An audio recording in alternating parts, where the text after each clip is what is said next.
é basicamente como funcionava o templo de Salomão e de Herodes. O templo ele tem 3 entradas. A gente vai tentar identificar um pouco disso lá, falando por que 3 entradas. E o mais importante, o Santo dos Santos, que era o prédio principal onde ficava a Arca da Aliança. Exatamente por ano no dia do Yom Kippur. Exatamente onde hoje nós temos o Santo dos Santos é onde está o Domo da Rocha.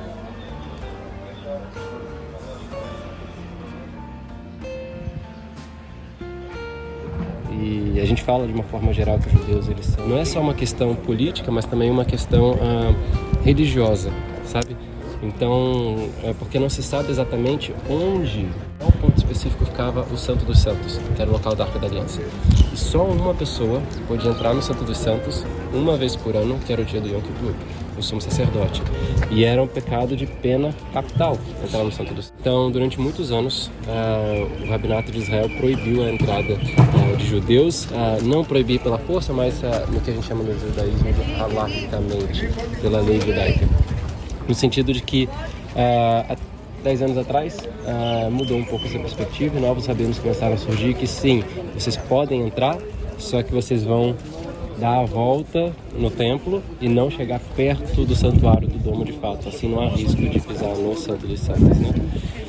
Então eles entram, marcam um horário com a polícia, vêm, são proibidos de trazer qualquer tipo de livro religioso, livro de orações, de Bíblia, assim, a polícia de Israel vai entrar aqui em momentos específicos, muito mais para fazer até a segurança dessas pessoas e quando há muitos problemas. Vocês viram que quando a gente desceu, a gente estava no nível do Muro das Lamentações e depois a gente pegou e a gente subiu e agora a gente está aqui no topo. Isso quer dizer que o Muro das Lamentações é um pouquinho aqui para a direita, mais para baixo.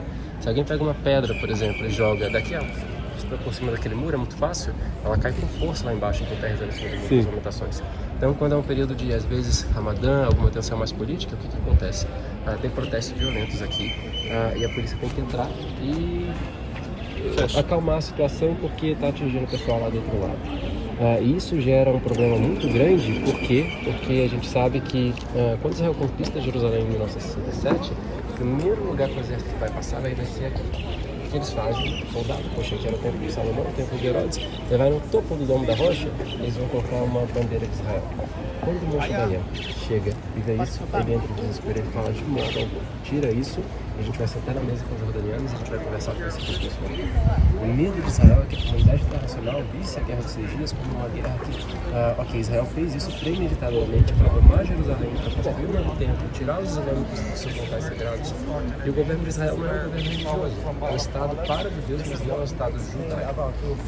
Então eles sentaram com os jordanianos, deram uma espécie de custódia jordaniana dentro desse local, então teoricamente é Israel, um território disputado internacionalmente, mas os jordanianos que controlam aqui como uma comunidade chamada Waqf, que é uma comunidade religiosa e de segurança. Então, na maior parte das vezes, a gente não vê muitos policiais aqui, israelenses, mas sim esses seguranças jordanianos. Às vezes, organizados, às vezes não, tudo vai depender.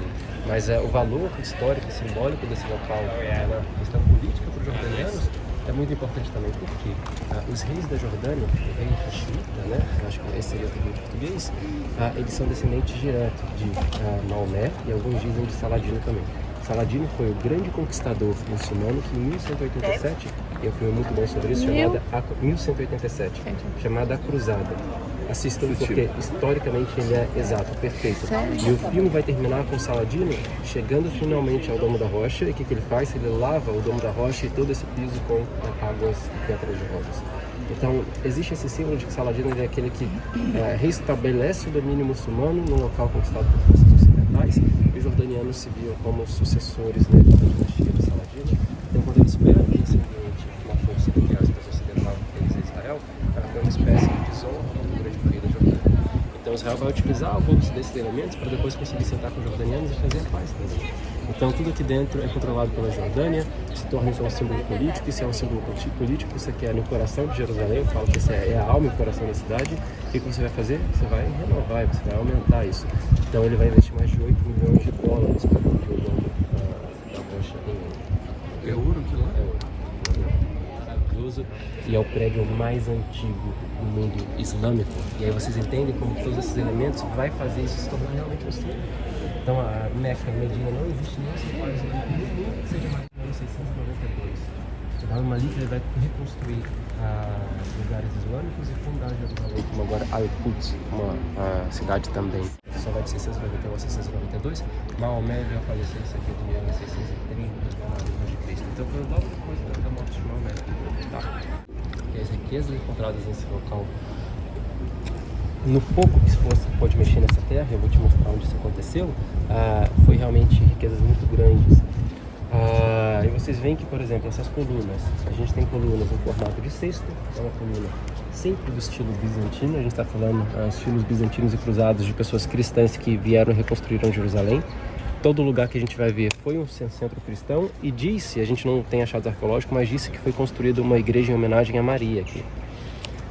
Tá vendo aquela coluna grande ali? Ela parece uma coluna coríntia, como se fosse. Aquilo ali é nada mais nada menos que o original do Templo de Herodes. Então existe aquele museu islâmico também, onde não muçulmanos hoje em dia não podem entrar. Qualquer país do mundo, tudo isso daqui estaria atrás de um cubo de vidro, de uma coisa protegida, etc. Mas é Israel. E aqui é controlado por ter a custódia jordaniana, então está assim, exposto ao tempo e tudo mais. Mas a gente vê como que é uma coxa de retalhos da arqueologia. No local a gente vai ter bizantinos, cruzados e Herodes. Agora, se aquele ali é o formato de cesto, é sempre bizantino. Agora, bizantino, sempre que eu falo, é 300 anos depois de Cristo. Era desse tamanho, imagina a coluna que tinha embaixo dele. O templo de Herodes era realmente algo, simplesmente assim, magnífico. Onde está a mesquita mais importante? Não é a mesquita. Aqui é a mesquita. Aqui, para eles, é um local chamado Al-Aqsa, que é o local longínquo, o local onde Maomé teria feito a sua jornada Meca-Medina. E aqui ele ascende aos céus para receber os 5 pilares do Islã, as 5 orações diárias. Então aqui que realmente é o local mais sagrado para eles, e também um símbolo, porque se vocês veem, a construção é uma mistura de muitos períodos históricos. Olha as colunas, qual o material daquelas colunas ali, as menores? Mármore. Não existe mármore em Israel. Você vê pelos capitéis, é um estilo cruzado. Quando os cruzados vieram para Jerusalém, eles vão construir uma igreja aqui. A gente está falando de uma igreja que chamaram de Templo Domini, o Templo do Senhor, porque aqui ficava o Templo de Salomão e Herodes. Mas também, vocês já ouviram falar de um grupo dos cruzados chamado Templários? Os Cavaleiros Templários eram aqueles que guardavam as peregrinações para a Terra Santa e eles guardavam todos os locais sagrados. Os Cavaleiros Templários, quando eles vêm morar em Jerusalém, eles vêm morar nesse prédio aqui atrás. E porque eles moravam no Monte do Templo, se eles recebem o nome então de Cavaleiros Templários. Basicamente condenaram eles por diversos crimes, como por exemplo um dos crimes que disseram que eles cometiam era a sodomia. Que não é necessariamente verdade, é uma questão política. Eles foram perseguidos, muitos foram queimados, uma espécie de inquisição contra eles. Alguns acharam refúgio na Espanha e em Portugal, principalmente existem duas teorias, uma que é a cruz de São Jorge e outra que diz que a cruz é, na verdade, de dois templários, que é o que a maior parte dos historiadores defendem, e foram eles que ajudaram na defesa contra os muçulmanos. Eles têm um termo, como que fala em português, os mouros. Na batalha entre Portugal, Espanha e os mouros, foram os templários que tinham o know-how da guerra e ajudaram na vitória.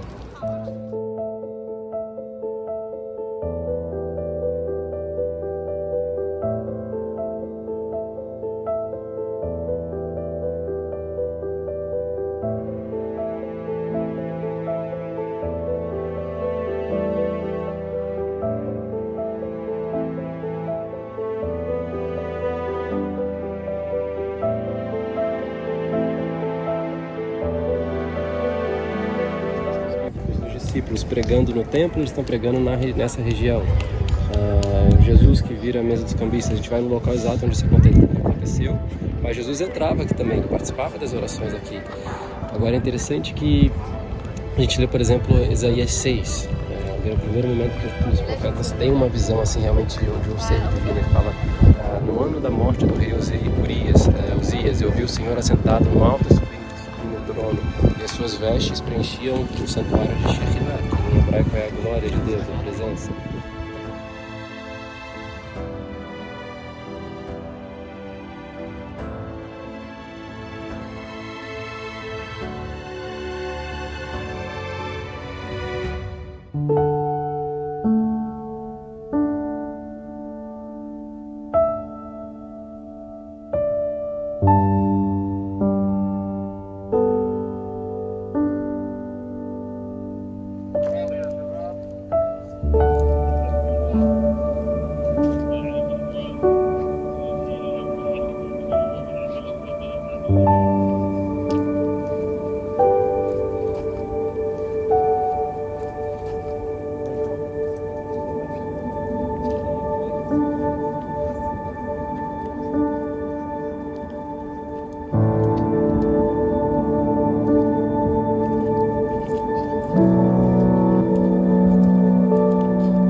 pela cidade.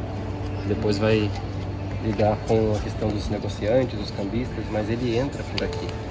Agora, por mais que ele esteja fechado do outro lado, tem 7 anos mais ou menos que eles começaram uma mesquita ali dentro. Então a gente vai ter uma série de mesquitas que vão sendo abertas. Mas é aquilo que eu falei para vocês, ele está fechado. Segundo a lenda, é porque os judeus ainda esperam o Messias, os cristãos esperam que o Messias ainda, Jesus, retorne. Então as profecias diriam que o Messias tem que passar por esse portão e assumir o reino no templo. Se alguém, um impostor, alguém poderia falar que é Messias e fazer esse caminho e começar a revolução na cidade, quando eles decidem fechar. Essa é a lenda, não tem nenhuma informação histórica a esse respeito, mas o mais provável também é que, como assim, você tem aqui o terceiro local mais sagrado do mundo islâmico, você tem uma entrada logo na frente dele, não tem porque você deixar aberto um período de cruzadas, e o inimigo já tem acesso direto ao seu ponto mais sagrado, mais importante. Então, estrategicamente faz sentido que eles tenham fechado isso. Existe um setor dessa montanha. O que aconteceu com aquela história que eu disse que eles foram construir banheiros?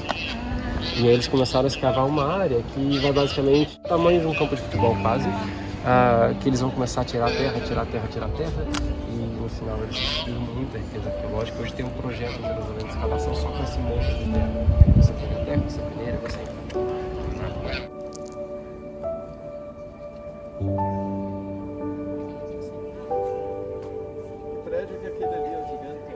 Essas escadas são do tempo de Herodes.